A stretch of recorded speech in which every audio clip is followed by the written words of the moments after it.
నమస్కారం వార్తలకు స్వాగతం. ముందుగా ముఖ్యాంశాలు. డాక్టర్ బిఆర్ అంబేద్కర్ జయంతి కార్యక్రమంలో పాల్గొన్న ముఖ్యమంత్రి చంద్రబాబు.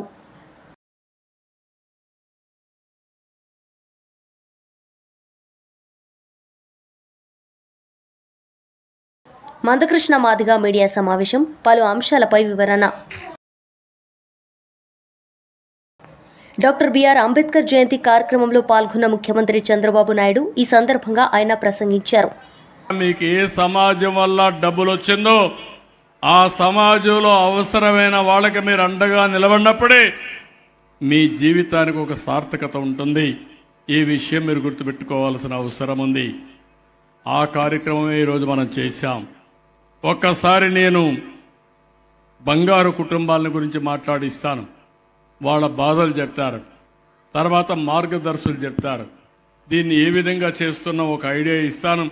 బంగారు కుటుంబం నుంచి మన అశోక్ కుమార్ ఆర్ నవీన్ రెండమ్మ, అందరూ రండి, మీరు కుటుంబం అంతా రండి. ఈ పక్క పట్టుకోండి, మైక్కి బండిళ్ళకి ఎప్పుడు చేస్తున్నా మళ్ళీ చేస్తా. ఈరోజు మిమ్మల్ని చూశాను, నేను చెప్పింది అర్థం చేసుకోవడానికి చాలా సమయం ఉన్నారు. మీరు చాలా మీటింగులో చూశాను. నేను పిల్లలకైతే నేను లాస్ట్లో ఫోటో ఇస్తానంటే మీరు ఫోటో ఇచ్చే వరకు మేము పోమని వెయిట్ చేసే పరిస్థితికి వచ్చారంటే అది వాళ్ళ యొక్క సంకల్పం, వాళ్ళ యొక్క పట్టుదల. ఇదే కానీ మీరు పట్టుదలగా ముందుకు పోతే అనుకున్నన్ని కూడా సాధిస్తాం. ఈరోజు మీరు ఒక్కసారి గుర్తుపెట్టుకోండి, అమరావతి రాజధాని కొన్ని ఇబ్బందులు వచ్చాయి. రైతులు ముందుకు వచ్చారు. 29,000 మంది రైతులు 34,500 ఎకరాలు భూమి ఇచ్చారు. ఇది ప్రపంచంలో ఎక్కడా జరగలేదు. అలాంటిది అమరావతిలో జరిగింది. పోయిన ప్రభుత్వం అన్యాయం చేస్తామంటే పోరాడారు, పోరాడి కాపాడుకున్నారు. ఇప్పుడు నేను హామీ ఇస్తున్నా, ఎవరైతే ఇక్కడుండే అమరావతి రైతాంగం, రైతు కూలీలకి న్యాయం చేసే వరకు నేను వారికి అండగా ఉంటానని మరొకసారి ఈ సభ ద్వారా హామీ ఇస్తున్నా. అవసరమైతే వాళ్ళల్లో కూడా ఒక ఇంటికి ఒక పారిశ్రామికవేత్తగా, ఒక ఆంట్రప్రెన్యూర్గా తయారు చేస్తాం. రైతు కూలీలకైతే 5,000 రూపాయలు పింఛన్ ఇచ్చాను. నెలకు 5,000 రూపాయలు ఇచ్చి వాళ్ళు కూడా ఆదుకున్నాం. ఇలాంటి కార్యక్రమాలు ఇంకా చేసి ముందుకు పోతాం.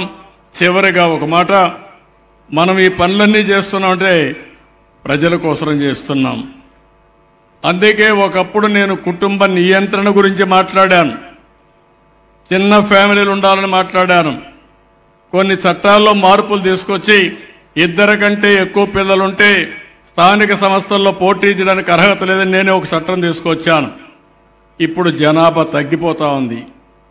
ఇప్పుడు మళ్ళా నేనే మాట్లాడుతున్నాను, ఏదైతే పాపులేషన్ మేనేజ్మెంట్ అని, కనీసం ప్రతి ఒక్కరికి 2 కంటే ఎక్కువ మంది పిల్లలు ఉండాలి. 2 కంటే తక్కువ ఉంటే ప్రమాదం.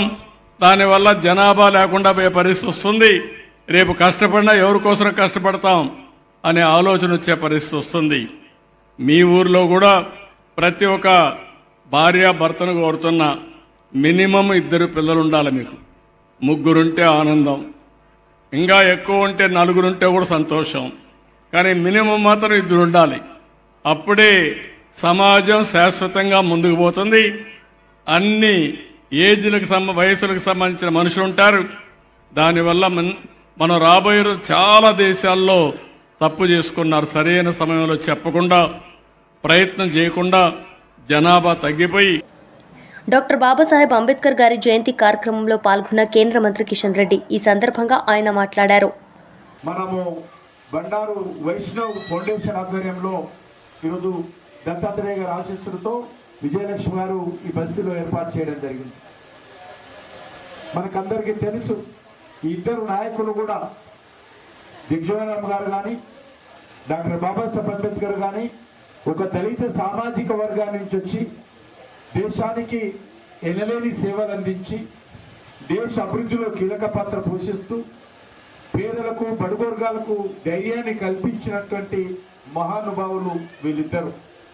వీళ్ళిద్దరి విగ్రహాలు ఈరోజు మన బస్తీలో ఏర్పాటు చేసుకోవడం అనేటువంటిది చాలా సంతోషం అని చెప్పి ఈ సందర్భంగా నేను భావిస్తూ మరి ఈరోజు మనకందరికి తెలుసు డాక్టర్ బాబాసాహెబ్ అంబేద్కర్ నేతృత్వంలో ఏదైతే మన రాజ్యాంగము మనము రాసుకున్నామో ఆ రాజ్యాంగము అమలులోకి వచ్చి ఈ సంవత్సరము సరిగ్గా 75 సంవత్సరాలు అవుతుంది. ఈ యొక్క 75 సంవత్సరాల భారత రాజ్యాంగ పండుగ, అదేవిధంగా రాజ్యాంగాన్ని నిర్మించినటువంటి డాక్టర్ బాబాసాహెబ్ అంబేద్కర్ జన్మదిన పండుగ. కాబట్టి ఈరోజు చాలా ప్రత్యేకమైనటువంటి రోజు. ఈరోజు భారతీయ జనతా పార్టీ తరఫున కూడా దేశమంతా కూడా కొన్ని లక్షల విగ్రహాలు నిన్న మేము శుభ్రం చేసాం. అంబేద్కర్ విగ్రహాలను మన ముఖ్యమంత్రులు, మంత్రులు, పార్లమెంట్ సభ్యులు, శాసనసభ్యులు అందరూ కూడా ఒక్కొక్క బస్తీకి ఒకరు పోయి బస్తీలలో గ్రామాలలో ఉన్నటువంటి అన్ని విగ్రహాలను కూడా శుభ్రం చేసి ఈరోజు జయంతి ఉత్సవాలకు, ఈరోజు జన్మదిన ఉత్సవాలకు నిన్ననే తయారు చేసినాం. ఈరోజు పెద్ద ఎత్తున పార్టీ తరఫున దేశమంతా అన్ని గ్రామాలలో అన్ని బస్తీల్లో కూడా ఈ యొక్క జయంతి ఉత్సవాలు నిర్వహిస్తా ఉన్నాం. మనకందరికీ తెలుసు డాక్టర్ బాబాసాహెబ్ అంబేద్కర్ జన్మించినటువంటి స్థలము మధ్యప్రదేశ్లో పుట్టాడు ఆయన. ఆ పుట్టిన గ్రామం మావు. ఆ పుట్టిన గ్రామంలో కూడా నరేంద్ర మోడీ గారు, మన ప్రధానమంత్రి నరేంద్ర మోడీ గారు వచ్చిన తర్వాత అద్భుతంగా ఆ గ్రామంలో ఆయన సంస్మరణకు సంబంధించి ఆయన జన్మించినటువంటి గ్రామంలో అందరూ వచ్చి చూడడానికి వీలుగా అద్భుతమైనటువంటి కట్టడం జరిగింది. అదేవిధంగా ఆయన నాగపూర్లో దీక్ష తీసుకున్నాడు. ప్రజల కోసం, దేశం కోసం ఆయన దీక్ష తీసుకుండు. దాని దీక్షా భూమి అంటారు. అక్కడ కూడా అద్భుతంగా మోడీ గారు ప్రధానమంత్రి అయిన తర్వాత డాక్టర్ బాబాసాహెబ్ అంబేద్కర్ దీక్ష తీసుకున్నటువంటి దీక్షా భూమిలో అక్కడ కూడా ఒక మంచి కట్టడం జరిగింది ఆయన జ్ఞాపకార్థం. అదేవిధంగా డాక్టర్ బాబాసాహెబ్ అంబేద్కర్ లండన్లో చదువుకున్నాడు. ఏ ఇంట్లో అయితే చదువుకున్నాడో లండన్లో బ్రిటన్లో ఆ ఇల్లును భారత ప్రభుత్వం నరేంద్ర మోడీ గారు ప్రధానమంత్రి అయిన తర్వాత ఆ ఇల్లును కొనుగోలు చేసి అక్కడ కూడా మరి ఆ యొక్క ఇల్లును మ్యూజియంగా కన్వర్ట్ చేసి డాక్టర్ బాబాసాహెబ్ అంబేద్కర్కు అంకితం చేయండి. డాక్టర్ బాబాసాహెబ్ అంబేద్కర్ గారి జయంతి కార్యక్రమంలో పాల్గొన్న మాజీ మంత్రి కేటీఆర్ ఈ సందర్భంగా ఆయన మాట్లాడారు. ఇలాంటిది వచ్చినా మళ్ళీ అల్టిమేట్గా అందరు రాజ్యాంగం దిక్కే చూస్తారు. రాజ్యాంగంలో పొందుపరిచింది ఏంది, రాజ్యాంగంలో బాబాసాహెబ్ ఏం రాసిండు, దానిలో ఏమున్నది, దాని ప్రకారం ఫైనల్గా దాని ప్రకారమే పోవాలి అనే పద్ధతుల్లో 78 సంవత్సరాల తర్వాత కూడా స్వాతంత్రానంతరం రాజ్యాంగమే మనల్ని కాపాడుతున్నది. తులవమ్మ గారు మాట్లాడుతూ ఒక మాట అన్నారు, ఇవాళ మనందరం ఇక్కడ నిలబడ్డామంటే మాట్లాడుతున్నామంటే అని. బాబాసాహెబ్ కేవలం ఎస్సీ ఎస్టీ రిజర్వేషన్లు మాత్రమే తేలేదు, మహిళలకు ఓటు హక్కు కావాలి అని చాలా దేశాల్లో, అమెరికాతో సహా చాలా దేశాల్లో పోరాటాలు జరిగిన తర్వాతనే మహిళలకు ఓటు హక్కు వచ్చింది తప్ప లేకపోతే సామాన్యంగా రాలే. కానీ భారతదేశంలో మాత్రం అంబేద్కర్ చొలవ వల్ల, ఆయన దయ వల్ల ఏ పోరాటం అవసరం లేకుండా భారతదేశంలో పుట్టిన ప్రతి బిడ్డకు, ఆయన అంబానీ కావచ్చు, అదానీ కావచ్చు, లేక ఒక గరీబోళ్ళ ఇంట్లో పుట్టిన ఒక సామాన్య బిడ్డ కావచ్చు, కానీ అందరూ ఒకటే, అందరికీ ఒక మనిషికి ఒకటే విలువ ఉంటుంది ఓటు అని చెప్పి ఆనాడే రాజ్యాంగంలో పొందుపరిచి మహిళలకు కూడా ఓటింగ్ హక్కు కల్పించి మహిళలకు కూడా ప్రాతినిధ్యం లేకపోతే తప్పు అవుతుందని చెప్పి ఇతర దేశాల అనుభవాలు అధ్యయనం చేసి ముందు చూపుతో వ్యవహారం చేసిన నాయకుడు డాక్టర్ బాబాసాహెబ్. ఇవన్నింటికీ మించి వారు నమ్మిన సిద్ధాంతం బోధించు, సమీకరించు, పోరాడు. నిజంగా ఆ తత్వాన్ని పూర్తి స్థాయిలో ఆనాడు ఉద్యమ పార్టీగా, ఉద్యమ నాయకుడిగా ఆకలింపు చేసుకున్నది, అర్థం చేసుకున్నది, ఆచరణలో పెట్టింది కేసీఆర్ గారు. ఎట్లా అంటారా, లక్షల సంఖ్యలో ప్రజల్ని సమీకరిస్తూ పార్టీ పెట్టిన మొదటి రోజు నుంచి 25 ఏళ్ల కిందట మొదటి రోజు నుంచి కరీంనగర్ సింహగర్జన నుంచి మొదలు పెడితే లక్షల సంఖ్యలో ప్రజల్ని సమీకరిస్తూ వారికి తెలంగాణ రాష్ట్ర ఏర్పాటు ఆవశ్యకతను బోధిస్తూ, వివరిస్తూ, సందర్భం వస్తే తెలంగాణకు అన్యాయం జరిగితే పోరాడుతూ, గలమెత్తుతూ, రోడ్డెత్తుతూ బోధించు, సమీకరించు, పోరాడు అనే అంబేద్కర్ తత్వాన్ని ఆచరణలో అమలు చేసి అల్టిమేట్గా అంబేద్కర్ రాసిన రాజ్యాంగం ఆధారంగా ఆర్టికల్ 3 ఆధారంగా రాష్ట్రాన్ని సాధించిన మహానాయకుడు మన నాయకుడు కేసీఆర్ గారు. అదే మాదిరిగా రాష్ట్రాన్ని సాధించడంతో నాగలేదు, సాధించిన ఈ రాష్ట్రంలో అంబేద్కర్ గారు ఆనాడు చెప్పిన మాట ఏంది, ఆయన ఎంచుకున్న పందా ఏంది, ఆయన ఎంచుకున్న మార్గం ప్రజాస్వామ్యం, రాజ్యాంగం. ఆయన ఆలోచన, ఆయన ఆశయం సమసమాజం. అందుకే కేసీఆర్ గారు ఒక నినాదంగా మాత్రమే జై భీమ్ని తీసుకోలేదు, ఒక విధానంగా మార్చుకున్నాడు. దాన్ని మార్చుకున్నారు కాబట్టే దేశంలో ఎక్కడ లేని కార్యక్రమాలు మన రాష్ట్రంలో మనం చేసుకున్నాం. ఇప్పుడే నాకు డాక్టర్ ఆర్ఎస్ ప్రవీణ్ కుమార్ గారు చెప్తున్నారు, అన్న ఒకనాడు అంబేద్కర్ గారు అమెరికా పోవాలంటే డాక్టర్ బాబాసాహెబ్ అంబేద్కర్ గారి జయంతి కార్యక్రమంలో పాల్గొన్న తెలంగాణ డిప్యూటీ సీఎం భట్టి విక్రమార్క ఈ సందర్భంగా ఆయన మాట్లాడారు. కట్టినటువంటి హాస్పిటల్లో జరిగినటువంటి సంఘటనలు కూడా చూసి ఆనాడే మాటిచ్చాం, తప్పనిసరిగా మాతా శిశు సంక్షేమ హాస్పిటల్ని మారుస్తాం, వచ్చేది ఇందిరమ్మ రాజ్యం, తప్పనిసరిగా మీకు పెద్ద ఎత్తున హాస్పిటల్ కడతామని చెప్పి, సూపర్ స్పెషాలిటీ హాస్పిటల్ కడతామని చెప్పి మాటిచ్చి ఈరోజు 300 కోట్ల రూపాయలతో మంచిర్యాల నడిబొడ్డున ఎత్తైన ప్రదేశంలో సూపర్ స్పెషాలిటీ హాస్పిటల్ కట్టుకుంటున్నాం. చూసొచ్చి మీ అందరితో ఈ సంతోషాన్ని కూడా పంచుకుంటున్నాం. అదే రోజు రాళ్లవాగు నుంచి గోదావరికి ఉన్నటువంటి పరిసర ప్రాంతాల్లో వరద ముంపు గురవుతున్నటువంటి ప్రాంతానికి రిటైనింగ్ వాల్ కూడా శాంక్షన్ చేస్తాం, వచ్చేది ఇందిరమ్మ రాజ్యమే అని చెప్పాం.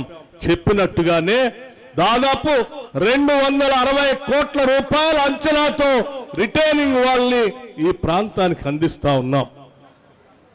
దాంతో పాటు ఈరోజు పెద్ద ఎత్తున ఈ ప్రాంత అభివృద్ధి కోసం కావలసిన విధంగా 765 కోట్ల పైబడి మొత్తంగా దాదాపు 1200 కోట్ల రూపాయలతో మంచిర్యాల శాసనసభ నియోజకవర్గ అభివృద్ధి కోసం నిధులు వెచ్చించి ఈ ప్రాంతాన్ని త్వరితగతిన అభివృద్ధి చేసుకోవాలి.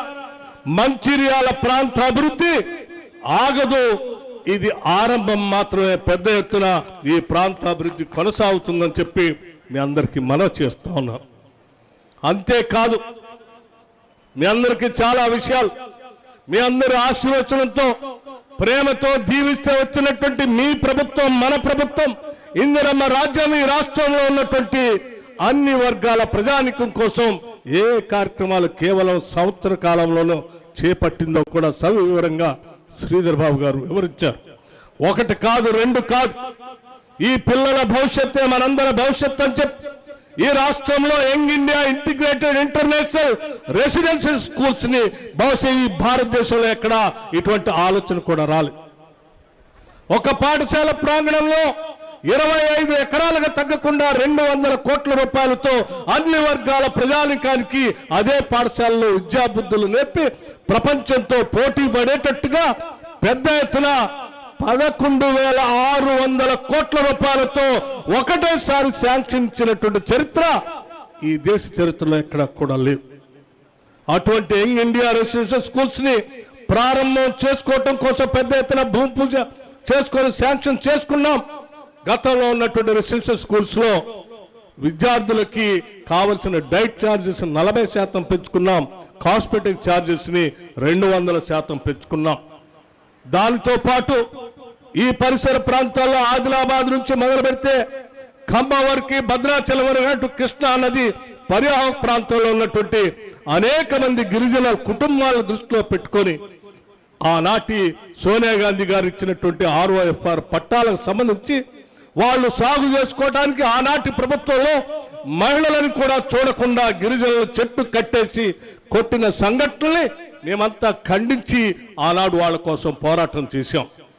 అటువంటి అడవి బిడ్డల కోసం తిరిగి మనం న్యాయం చేయాలనేటువంటి ఆలోచనతో ఈ ప్రభుత్వం వచ్చిన తర్వాత ఇందిరా గిరి జల వికాసమని 12,500 కోట్ల రూపాయలతో గిరిజనులు వ్యవసాయం చేసుకోవటానికి అక్కడికక్కడే సోలార్ పంప్ సెట్లతో పాటు డ్రిప్ ఇరిగేషన్, స్ప్రింక్లర్స్, అట్లాగే హార్టికల్చర్ ద్వారా వాళ్ళకు కావలసినటువంటి palm oil plantation, avocado plantation, bamboo plantation తో సహా అన్ని వాళ్ళకి ఏర్పాటు చేసే విధంగా ప్రతి గిరిజన కుటుంబానికి ఈ పథకం అందేటట్టుగా 12,500 కోట్ల రూపాయలతో ఇందిరా గిరి జల వికాసం అనేటువంటి కొత్త పథకాన్ని తీసుకొని వచ్చి గిరిజనుల కోసం ఈ రాష్ట్ర ప్రభుత్వం ముందుకు పోతా ఉంది.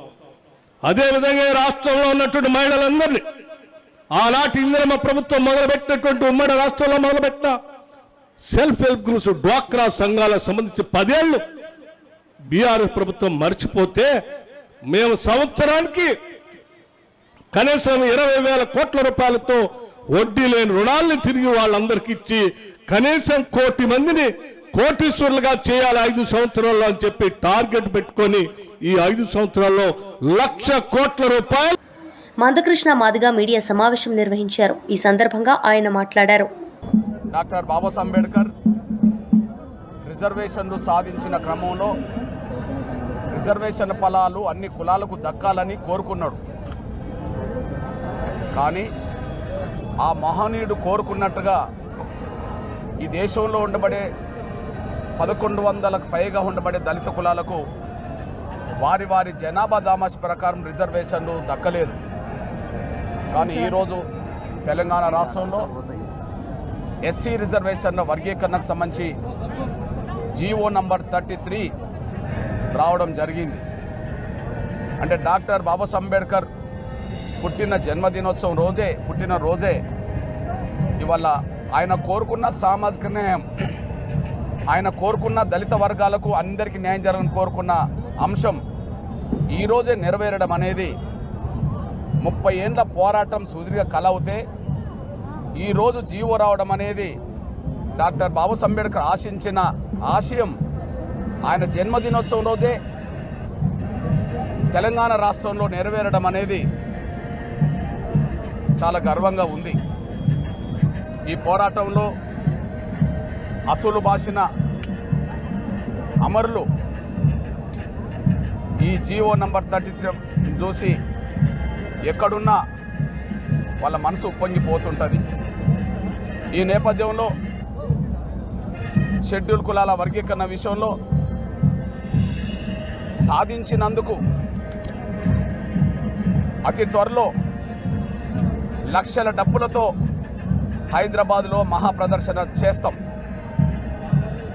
ఇక రేవంత్ రెడ్డి గారి ప్రభుత్వమే తేల్చుకోవాలి మాకు పర్మిషన్ హైదరాబాద్లో ఇస్తారా ఇవ్వరా అని. ఎందుకు నేను ఈ మాట మాట్లాడుతున్నానంటే వర్గీకరణ అమలు జరగాలని చెప్పి కోరుతూ డిమాండ్ చేస్తూ 1,00,000 డబ్బుల కార్యక్రమాన్ని మేము ప్రకటించినప్పుడు మాకు పర్మిషన్ ఇవ్వకుండా మా ప్రదర్శన జరగకుండా చేశారు. ఇప్పుడు ఏమి డిమాండ్తో కూడిన 1,00,000 డబ్బుల ప్రదర్శన జరగదు. 30 ఏళ్ల పోరాటం సాధించిన ఫలితాన్ని దృష్టి పెట్టుకొని 1,00,000. వార్తలు ముగించే ముందు ముఖ్యాంశాలు మరోసారి. డాక్టర్ బిఆర్ అంబేద్కర్ జయంతి కార్యక్రమంలో పాల్గొన్న ముఖ్యమంత్రి చంద్రబాబు.